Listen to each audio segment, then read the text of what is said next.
34. 가나안 땅. 주께서 주신 약속의 땅, 주의 백성 자자손손 살아갈 젖과 꿀이 흐르는 가나안 땅에 사방이 환히 보이네.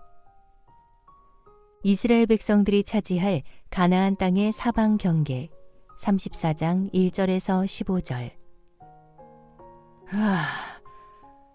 드디어 가나안 입성의 시각이 다가오고 있구나. 모세는 요단강 서편 쪽에서 불어오는 바람결에 가나안 땅의 향기로운 풀냄새를 맡았다. 그 냄새를 맡으니 가나안 땅이 마치 손에 잡힐 듯 가까이에 있음도 알았다. 약속의 땅이 그리웠다. 그 땅을 진정으로 밟고 싶었다. 그런 모세의 심정을 아셨는지 주께서 모세를 부르셨다. 모세야. 때는 출애굽 제40년 9월경, 장소는 요단강가의 모압 평지다. 하나님은 모세를 성막으로 부르신 뒤 그에게 말씀하신다. 즉, 모세를 통해 이스라엘 백성들에게 말씀하신다. 이번에 하나님께서 모세에게 하시는 말씀은 머지않아 이스라엘 백성들이 차지할 가나안 땅의 사방 경계에 대한 것이다. 가나안 정복 전쟁을 치르기도 전에 하나님은 이스라엘 백성들이 이미 가나안 땅을 차지한 것으로 보고 그 땅의 사방 경계에 대해 일러주시는 것이다. 따라서 이 같은 하나님의 말씀은 이제 곧 요단강을 건너 가나안 정복 전쟁에 나설 이스라엘 백성들에게 확신과 용기를 심어주기에 충분하다.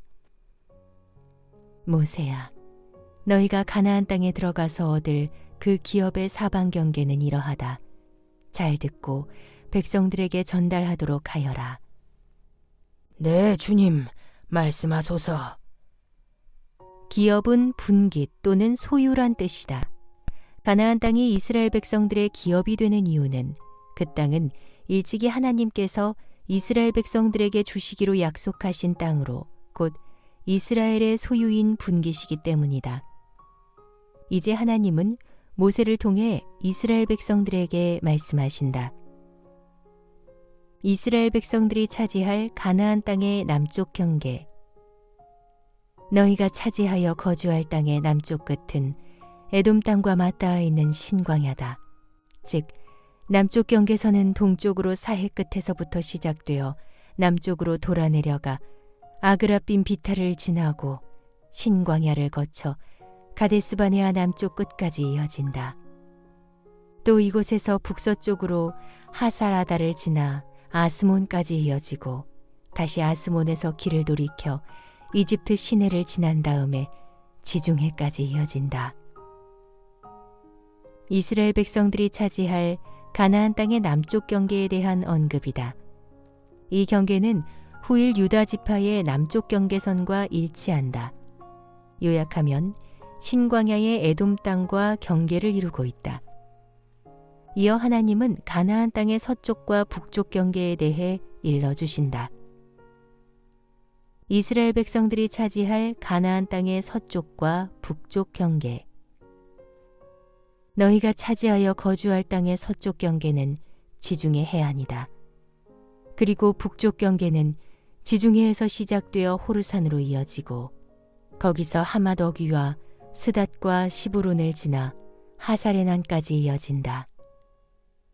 여기에 언급된 호르산은 가데스바네아 동북쪽에 있는 에돔 변경의 호르산, 곧 대제사장 아론이 죽었던 그 호르산이 아니다.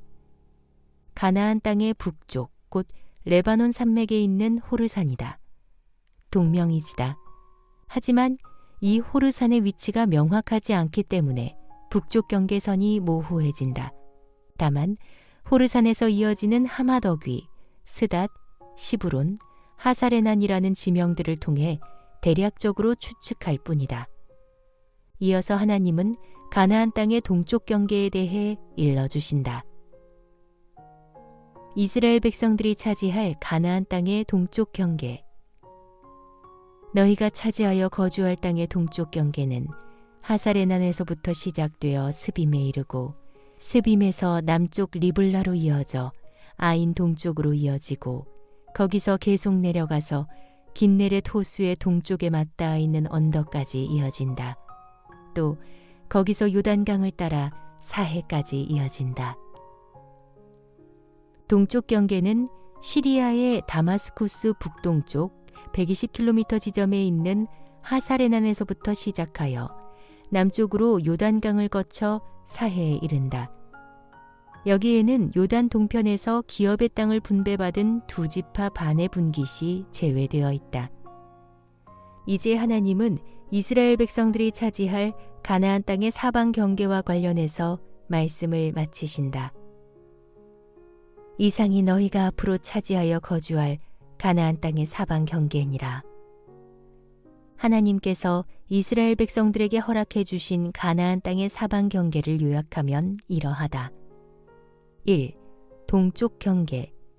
하사레난에서 사해에 이르는 요단강을 경계로 한 땅. 2. 서쪽 경계. 지중해에 면한 해안선. 3. 남쪽 경계. 사해에서 가데스바네아를 거쳐 지중해에 이르는 지역. 4. 북쪽 경계. 지중해에서 호르산을 거쳐 하사레난에 이르는 산지. 이처럼 가나안 땅에 대한 하나님의 약속은 애매모호하지 않고 매우 구체적이고 실제적이다. 비록 처음에는 흐릿하게 보여도 날이 갈수록 뚜렷해진다. 이처럼 이스라엘 백성들에게 주어질 가나안 땅의 사방 경계가 구체적으로 언급된 것은 이제 그 땅을 차지하여 이스라엘의 분깃으로 삼을 때가 가까이 이르렀음을 시사한다. 여러분, 내 말을 잘 들으시오. 모세가 하나님께 받은 말씀을 이스라엘 백성들에게 전한다. 주께서 내게 이렇게 말씀하셨소. 이르시기를 너희가 제비 뽑아 너희 몫으로 차지할 땅은 이러하다. 요단강 서편의 가나안 땅을 9지파와 므낫세 지파의 절반에게 분배하여라. 르우벤 지파와 갓 지파 그리고 므낫세 지파의 절반은 이미 가문별로 자기들의 몫을 차지하였으니 그들은 여리고 맞은편에 있는 요단강 동쪽의 땅을 자기들의 몫으로 차지할 것이니라 하셨소.